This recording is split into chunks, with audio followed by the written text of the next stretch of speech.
Let me take you back to a typical elementary school classroom in the mid-90s.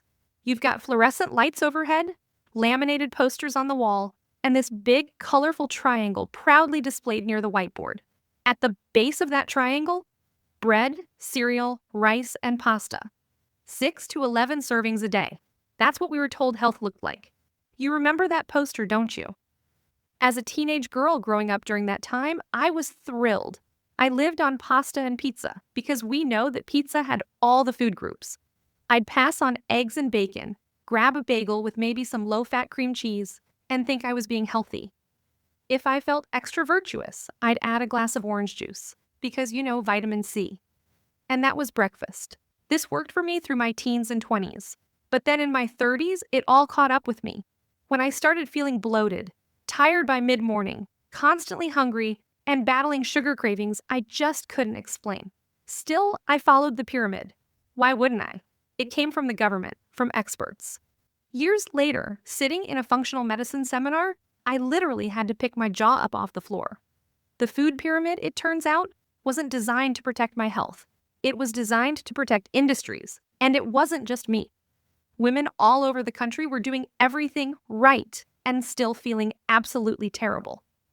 Today, we're unpacking the complete farce of the food pyramid, how it was bought and paid for, and how it completely distorted the way we think about food. Because when we understand what went wrong, we can finally begin to eat and live in a way that actually supports our health. Welcome back to the Living Simpler podcast, where we unravel the myths and complexities of wellness so you can create a life and a body you love with less stress and more clarity. This episode isn't just about food, it's about trust. It's about how policies meant to guide us ended up harming us, and how we, especially as women, are always left to sort through the nutritional wreckage, not just for us, but for our families around us. Today, we'll explore how the food pyramid came to be, what science now says about its impact, how it shaped our health behaviors, and what to do instead.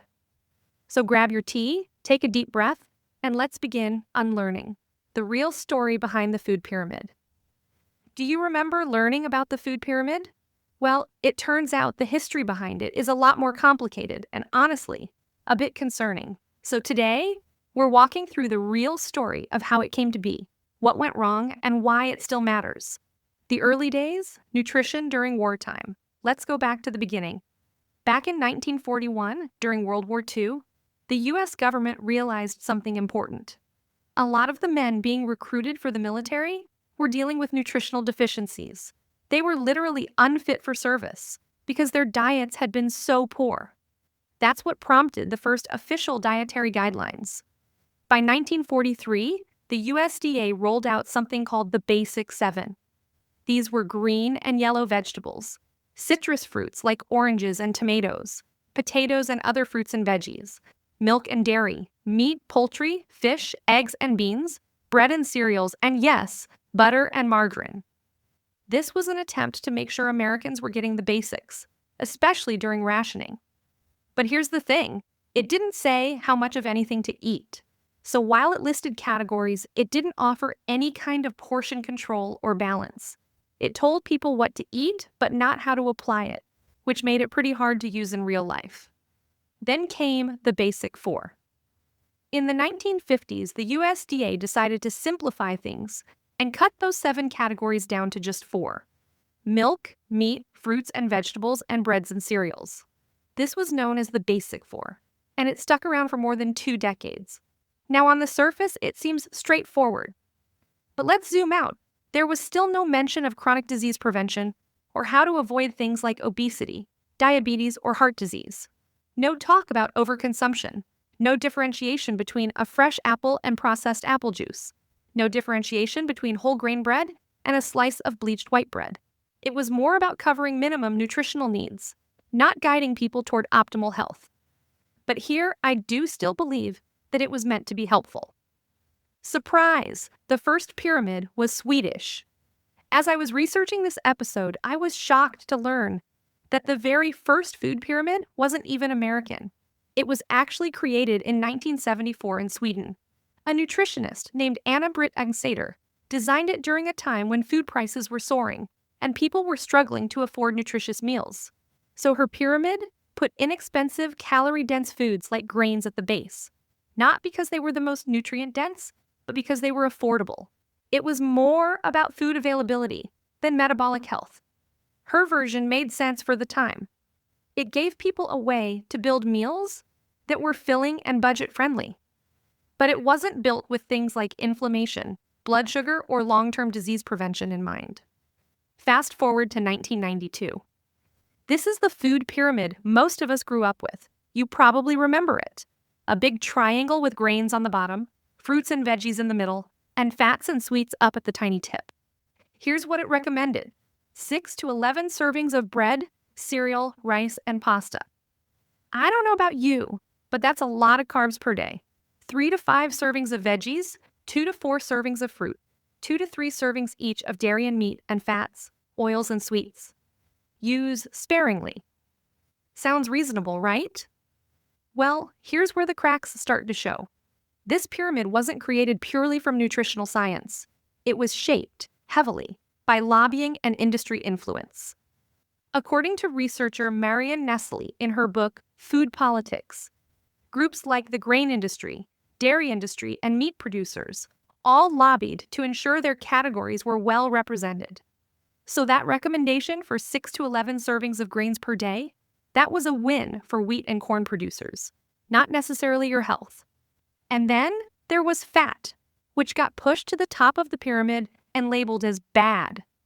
The model didn't distinguish between trans fats, saturated fats, and healthy fats, like olive oil, avocados, or nuts. The end result? A whole generation became terrified of fat and instead turned to low-fat, high-carb, ultra-processed foods, which we now know has contributed to rising rates of obesity, insulin resistance, and metabolic disease. Even places like the Harvard School of Public Health publicly criticized the USDA model, saying it overemphasized refined carbs, ignored food quality, misrepresented fats, and lumped all carbs, good or bad, into one giant category. In 2005, the USDA tried to update the pyramid. They released something called My Pyramid, which had vertical colored bands instead of stacked layers. It introduced some new concepts like customization based on age and activity, physical activity as part of health, and moderation and variety. But honestly, it was confusing. There were no actual food visuals, and most people had no idea how to use it. It flopped. I didn't even remember ever seeing it. So they backed to the drawing board. Then, in 2011 came My Plate, and this is what we still see today. It's a simple plate graphic divided into half fruits and veggies, a quarter grains, a quarter protein, and a small side circle for dairy. It's definitely more user-friendly. People can actually look at their plate and try to match it, but it's still not perfect. Critics have pointed out it doesn't address ultra-processed foods, sugar intake, or food quality. And yes, it still reflects ties to big agriculture, but it is an improvement. Now you might be wondering, why does all this matter? And the answer is simple. Because these guidelines shaped decades of eating habits. And they weren't always based on what's best for our health. They were influenced by agricultural subsidies, industry lobbying, and outdated or oversimplified science. And the results of all this? We've seen a massive rise in refined carbohydrate consumption. When grains became the foundation of the food pyramid, with 6 to 11 servings per day recommended, people leaned into it. Unfortunately, most of those servings weren't whole grains. They were white bread, crackers, boxed cereals, bagels, and pasta. Fast, easy, processed carbs that spike blood sugar and offer little nutritional value. That was absolutely the case for me. I lived on bran flakes, pasta, and pizza. At the same time, we raised a generation to be terrified of fat. The pyramid lumped all fats together: olive oil, avocados, nuts, butter, and even processed margarine, and told us to use sparingly. That one message sparked decades of the low-fat products flooding the market. But when food manufacturers took the fat out, they had to replace it with something, and that something was usually sugar, salt, and chemicals. This low-fat era didn't make us healthier. It made us more inflamed and more confused. And that's really the heart of it: confusion. We lost sight of what truly balanced eating looks like. Real food became complicated. People didn't know whether to fear carbs, fear fat, fear meat, or fear dairy. And we saw chronic illness continue to climb, especially for women dealing with hormone shifts, autoimmune issues, and midlife metabolism changes. That's why so many nutritionists today, especially in the functional and integrative health space, are turning to models that are grounded in science, not politics or industry. One of the most accepted models is the Mediterranean diet, one of the most researched diets in the world. It focuses on anti-inflammatory whole foods like olive oil, fish, legumes, vegetables, herbs, and fermented dairy. It's been shown to support heart health, metabolic function, and longevity without extreme restriction. And of course, there are blood sugar balance protocols, which I personally love, especially for women in midlife. These focus on building meals with quality protein, fiber, healthy fats, and slow-digesting carbs to help regulate insulin, reduce inflammation, and support stable energy throughout the day. It's a simple but powerful way to eat for hormone health, mood stability, and metabolism without counting or obsessing. And I have to be honest, although I'm going to talk a lot about balance, I feel my best when I eat a lot of protein. Bottom line, when we take the politics and marketing out of nutrition and go back to what our bodies actually need, we don't need a pyramid. We just need some truth, simplicity, and real whole food. What the science actually shows. Now that we've pulled back the curtain on how the food pyramid was born, let's talk about what it actually did to our bodies, our metabolism, and our long-term health. Spoiler alert, it wasn't pretty. The most glaring issue was the overemphasis on carbohydrates. The base of the pyramid recommended 6 to 11 servings per day of bread, pasta, rice, and cereal, many of them highly refined. Meanwhile, fats were demonized, especially saturated fats, and we were told to eat them sparingly. But let's look at what the science now shows. In a 2018 study published in JAMA by Dr. David Ludwig and colleagues, high-carb, low-fat diets were linked to decreased energy expenditure and increased insulin resistance, especially in individuals with weight struggles or metabolic issues. Translation: the pyramid promoted a way of eating that actually made it harder for people to lose weight or manage blood sugar.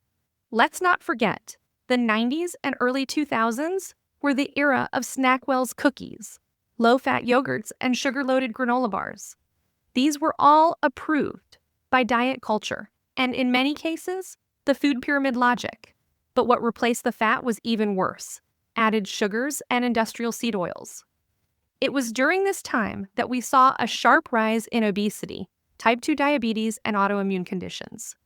According to the CDC, obesity rates in the U.S. doubled between 1980 and 2000, especially among women and children. And let's talk about fat. The pyramid lumped all fats together, saturated, unsaturated, trans fats, into one forbidden group. This created fear around foods like eggs, coconut oil, and avocado, while partially hydrogenated oils in margarine and processed snacks were considered acceptable. But we now know better. In a 2010 meta-analysis in the American Journal of Clinical Nutrition, researchers found no significant evidence that saturated fat increases the risk of heart disease. Meanwhile, trans fats, once marketed as healthy alternatives, have since been banned in many countries due to their inflammatory effects. Even despite what we know now, we're often still told to eat low-fat yogurt for breakfast, skip the yolks, and snack on rice cakes. The result? I see clients who are chronically fatigued, hormonally imbalanced, and emotionally burned out. Their blood sugar spikes and crashes all day long. They struggle with brain fog, anxiety, and difficulty concentrating, especially in the luteal phase of their menstrual cycles, when their bodies actually need more dietary fat and protein. Even more alarming, we now know that these low-fat, high-carb diets can negatively impact fertility, thyroid function, and mood regulation, especially in women. A diet that keeps blood sugar spiking and crashing also keeps cortisol elevated, putting stress on the adrenals and depleting key nutrients. The food pyramid wasn't just outdated, it was harmful. By promoting high-carb, low-fat eating, it disrupted metabolism, worsened hormonal health, and contributed to the chronic disease epidemic we're still facing today. Real women, real stories. Let's bring this home now, literally. Because the food pyramid wasn't just an abstract diagram in a textbook. It directly shaped the way millions of women shopped, cooked, fed their families, and viewed their bodies. I want to tell you about one of my clients. Let's call her Jill. Jill was in her early 40s when she came to me. A mom of two, a former marathon runner, and by all accounts, a healthy eater. She followed the rules: whole grain toast for breakfast, low-fat yogurt for snacks, pasta primavera for dinner. She avoided butter like it was poison, never touched red meat, and only ate egg whites. But Jill was exhausted. She had crushing fatigue, trouble sleeping, thinning hair, and unexplained weight gain around her midsection. Her periods were erratic. Her mood was flat. And no matter how clean she ate or how hard she exercised, nothing changed. We ran labs. Her blood sugar was fluctuating wildly. Her cortisol was high in the morning but bottomed out by noon. And her thyroid, barely hanging on. Once we unpacked her food history, it all made sense. Jill had lived her entire adult life through the lens of the food pyramid. The result? A nutrient-depleted, metabolically imbalanced body doing everything it could just to keep up. So we started over. We swapped the cereal and toast for protein-rich breakfasts with eggs, greens, and avocado. Added back healthy fats, olive oil, grass-fed butter, wild salmon.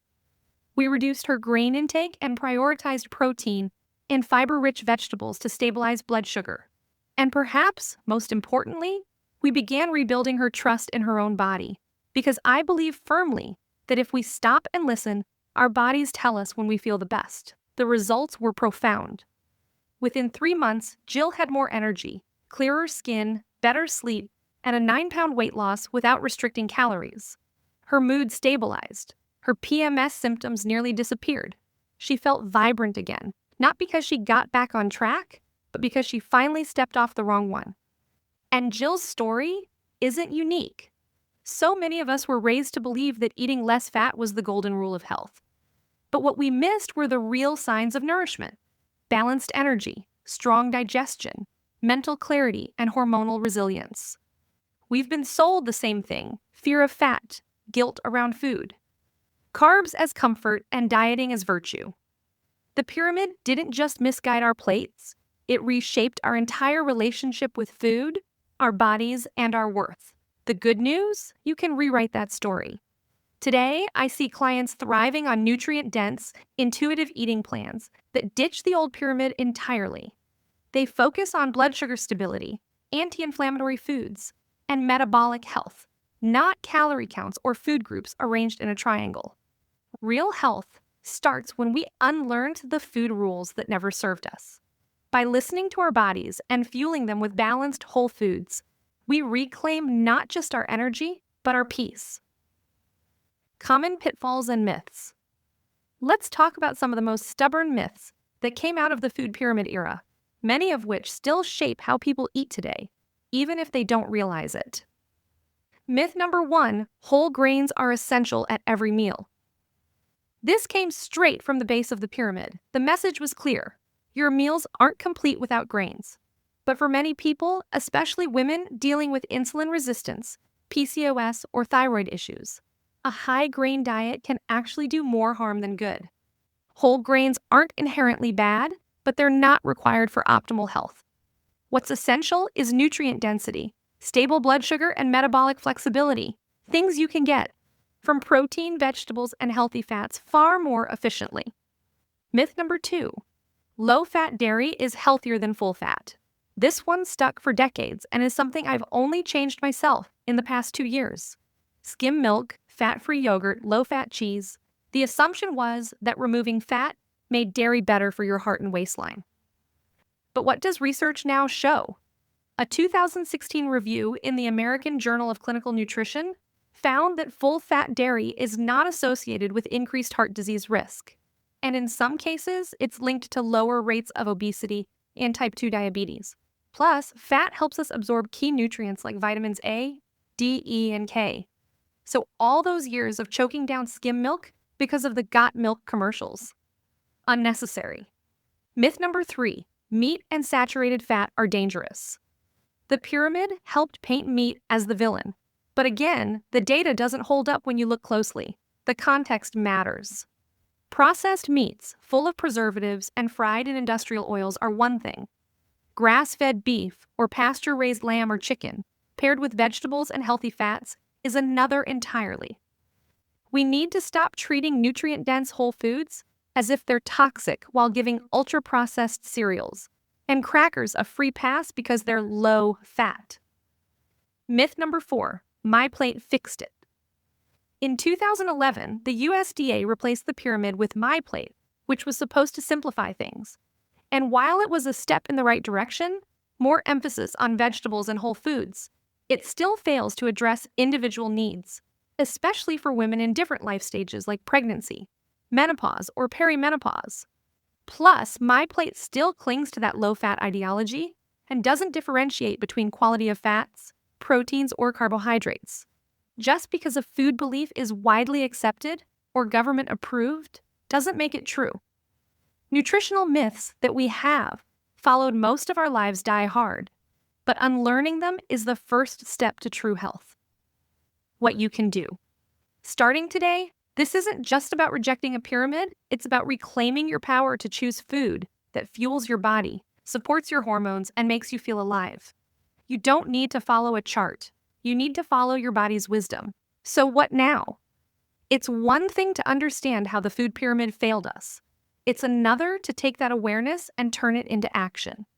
Here are 5 clear, simple steps you can take this week to begin rewriting your nutrition story. First, audit your plate. Today or tomorrow, take a photo of each meal you eat, not to count calories or shame yourself, but to observe. Are you still living by pyramid rules? Is there an overload of bread, pasta, or cereal?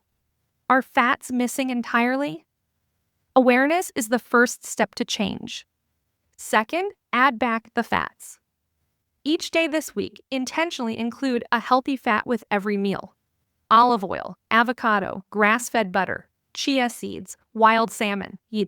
These aren't indulgences. They're essentials for hormone health, brain function, and cellular repair. Third was one of the hardest for me. Prioritize protein in the morning.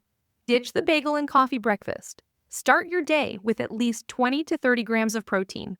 Eggs, chicken sausage, a protein shake, or leftover dinner. This stabilizes blood sugar, curbs cravings, and sets the tone for balanced energy all day. Fourth, rethink healthy labels. Spend 5 minutes in your pantry. Look at what you've labeled healthy. Are they low-fat, high-carb, or sugar-laden? Begin shifting toward whole foods that don't need a nutrition label to prove their worth. Fifth, start the conversation. Share this episode with your daughter, your partner, your friends. The food pyramid shaped how we all grew up. Starting new conversations around it helps us break the generational cycle of food confusion and body distrust. Remember, friend, this isn't about getting it perfect. It's about getting it real. When you nourish your body in ways that honor your biology, not a broken diagram, you start showing up as the most energized, grounded, and vibrant version of yourself. You deserve that, and you're already on your way. I'm rooting for you.